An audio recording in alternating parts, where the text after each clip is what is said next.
Shalom bakundwa bene data, ndabasuje mu izina ry'umwami wacu Yesu Kristo.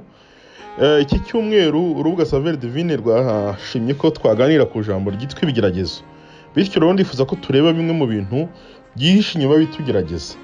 Ariko kubera umwanya wacu muto ndavugamo bitatu gusa, kubera ko akanya kacu abari gatoya. Nge rero muganira uyu munsi nitwa Bagabo Joseph, kandi nkuko namaze kubibabwira, ndagira ngo twibaze iki kibazo giteye gitya, twibaza ngo ese koko niki kihishe inyuma y'ibitugerageza? Ko tugeragezwa, ko tunyura mu buzima butugerageza, duhura n'ibintu byinshi bitugerageza, ese inyuma y'ibitugerageza niki kihisheyo? Ndagira ngo tuvugane ku bintu bitatu, cyatuganira ibintu bitatu byihishe inyuma y'ibitugerageza.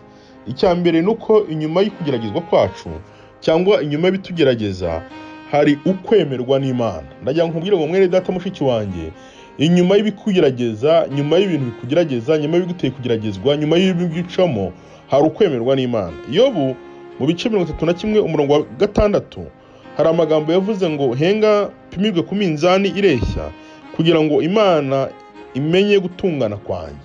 Na amagambo Yobu yavuze nyuma y'ibyo yaramaze gucamo byinshi kandi biremereye, nyuma y'amagambo y'urucantege inshuti ze zari zimuzane zimaze kumubwira, ariko Yobu ahishurirwa neza ko ibyo ari macamo nta kindi bigamije kumupima kugira ngo Imana imwemere. Ndagira nkubwire mwene data mushiki wanjye muri kino gitondo yuko ibyo ucamo, ibyo uri kunyuramo ntabwo Imana yakwanze, ibyo uri kunyuramo si ibyaha byawe byinshi, ibyo uri kunyuramo suko hari ikindi uri cyo kibi cyangwa uri kuntu umeze, ahubwo akenshi ibyo tunyuramo muri urugendo ducamo, iyo twemeye Imana tukayizera tukaba tunayikorera tubana nayo, akenshi usanga ari bidupima kugira ngo kwihereza tuzaze kwemerwa n'Imana.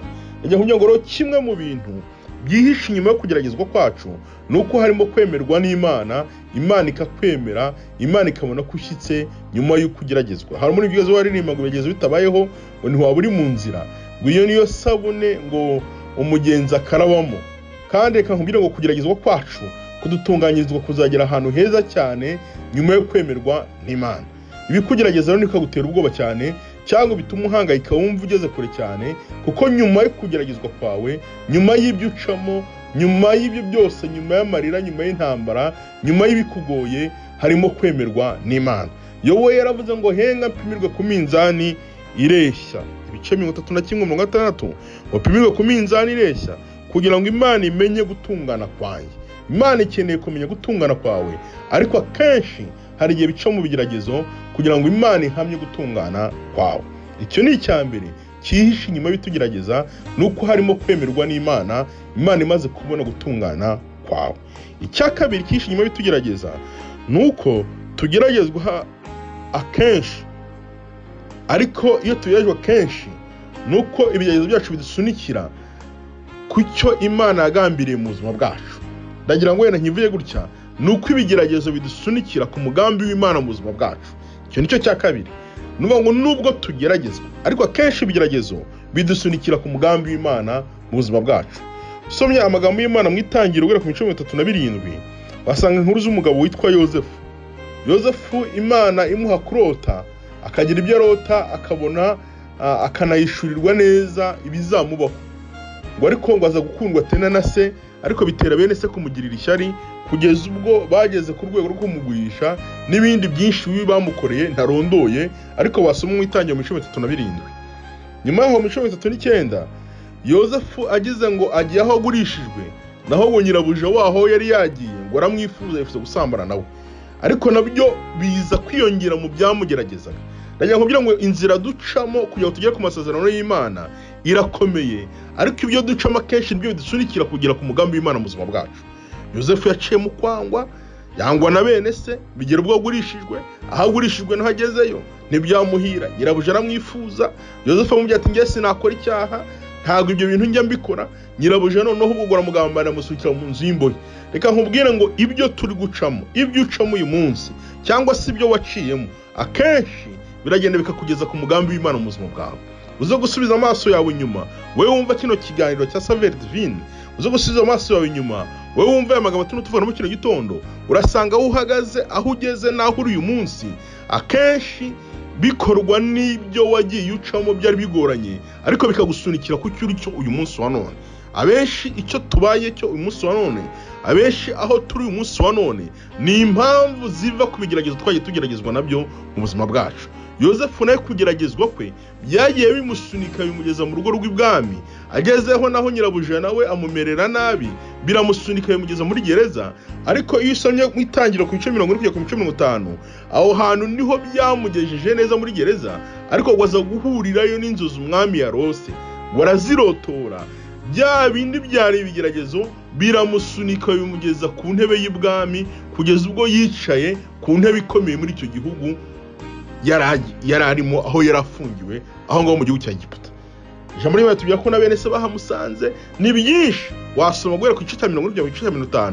Ariko nagira ngo nkubwire ngo ibigeragezo ducamo, ibigeragezo tunyuramo, ahantu tunyura, ibitugoye, intambara ducamo, akenshi ziradusunika zikatugeza ku mugambi w'Imana, zikatugeza ku masezerano y'Imana mu buzima bwacu. Nagira ngo nkubwire ngo ibikugerageza uyu munsi wa none, hari muri mirakunze wavuze ngo ibyo turi amarira turi uyu munsi wa none, ibigeragezo dufite uyu munsi wa none ngo nibwo buhamya bwawe bw'ejo hazaza. Rero ngo ibikugerageza umunsi wa none ntibigutera ubwoba, kuko birimo biteza umurindi gukomera kwa umunsi w'ejo. Ibikwica umunsi wa none, ibiri gutuma umera nabi uyu munsi wa none ntibigutera ubwoba, ni ibitera umurindi, ni ibitera imbaraga kumera neza kwawe umunsi w'ejo hazaza. Amagambo urimo uvugwa uyu munsi wa none ntagutera ubwoba, ntaguhangayikishe, kuko natera umurindi kumera neza no kuvugwa neza ejo hazaza. Uyu munsi warira, niko umwanditsi yavuze, wahari kurira kwarira umuntu uyu munsi wa none, ariko ejo mu gitondo impundu zikavuga. Uyu munsi wawe guca mu bihe bikomeye, ariko nimo nkubwira ijambo ry'ihumure yuko ibyo ucamo bikomeye ari byo mashimwe, ariyo mashimwe yawe y'ejo hazaza. Imana igushoboze kunyura muri icyo gihe, muri ibyo bihe ucamo neza, kugira ngo ejo uzabikuremo mashimwe afatika.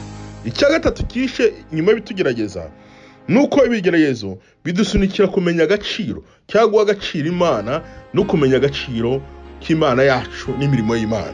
Iyo usomye ijambo ry'Imana muri Luka 18 umurongo wa 43 kugera kuri 44, hari inkuru z'umudamu ngo wari urwaye mu mugongo wemeranye imyaka 12, ngo wari waragiye mu bapfumu, ajya mu bavuzi, ajya mu bantu ari bo bose, ngo bamara amafaranga ye, bamara ubushobozi bwe, abonye asigaye heru ngo yibuka yuko Yesu ahari, ngo yibuka imirimo ya Yesu, yibuka gukora kwa Yesu. Ngo arangije ngo amenye haraza guca, warangije ngo acinyuma aragenda mukoraho, kandi uburwayi bwe burakira. Ndagira nkubwire ngo ibigeragezo hari igihe bidusunikira neza ku kumenya imirimo y'Imana mu buzima bwacu. Ntabwo rero ibigeragezo biri kugucaho uyu munsi wa none, cyangwa uri munyuramo uyu munsi wa none, ari byo kugutera kumva wihebye, ariko nibikwibutse yuko Imana yakoze bya bindi wibuka yakoze, n'uyu munsi yakora ibindi. Ndagira nkubwira ngo uyu mudamu atari yamenya neza uwamukiza, uwamufasha, ngo amafaranga yarashire hirya no hino, yibwira ko igisubizo cy'ibibazo cye cyava mu bapfumu, cyava mu baganga bandi, cyava hirya no hino. Ariko umunsi yasobanukiwe imbaraga n'imirimo n'ibitangaza umwami Yesu afite nk'ubushobozi, ibyo Yesu yakora ku buzima bwiwe, ngo yaramusanze kandi ngo arakira. Reka nkubwire ngo uyu munsi wubura amaso yawe urebe kuri Yesu. Ibikugerageza ntibikumara imbaraga, ibikugerageza ntibitume wumva ucitse intege, ntibigusigira urondogoro. Ahari cyaba ikikugerageje umunsi wa none ari impamvu zo gutuma Imana izakwemera mu gihe cyawe kizaza. Ahari cyaba ikikugerageje umunsi wa none ari impamvu iri kugusunikira kugira ku mugambi w'Imana mu buzima bwawe. Ahari cyaba ikikugerageje umunsi wa none ari icyatuma urushaho guha agaciro imirimo y'Imana mu buzima bwawe, ejo Imana ikagukiza burundu, kandi bikoresheje kugira ngo yiheshe icyubahiro mu bazabibona bose. Reka nkwifurize muri kino gitondo gukomera kandi kwikomeza umutima. Ibikugerageje, ibiri kukugerageza ntibitume ucika intege, ahubwo bigukururire, bitume wegera Yesu cyane. Urahishurirwa impamvu ibikugerageza. Yobo yarahishuriwe, amenya ko imugerageza bari kumupima, kugira ngo ejo neyemerwa Imana imwishimire kurushaho. Ndagira nkubwire ngo ibikugerageza ushaka kugupima, ariko ejo bari gukuramo kwemerwa n'Imana. Ndagira nkubwire ngo ibikugerageza bishobora kuba bikugusunikira gutura no kuzaba ahantu heza cyane, no kugera ku masezerano basezeranye n'Imana. Ndagira nkubwire ngo ibikugerageza bishobora kuba inzira gutuma uhura na Yesu, nk'uko uyu mudamu yahuye na Yesu. Ibikugerageza bishobora gutuma kuba inzira yo kugira ngo wakire agakiza kawe k'ibihe birambye. Ntiwihebe, ntiwiganyire, urimo ugeragezwa. Ijambo ry'Imana rivuga ngo ibigeragezo ni rusange ku bantu bose, kandi nta kikuzaho kitangana nawe, kitari mu rwego rwawe. Ihangane ibikugerageza, ariko mu gihe gitoya kiri imbere nurushaho kwegera Imana uraza kumenya impamvu ibikugerageza, kandi uraza gukuramo umuti urambye. Ndakwifuriza kwihangana no kurushaho kwegera Imana mu bikugerageza, kugira ngo umenye impamvu yabyo neza, kandi Imana izabigufashamo. Ndabyizeye kandi ndabigusabiye mu izina rya Yesu Kristo wa Nazareti. Amen.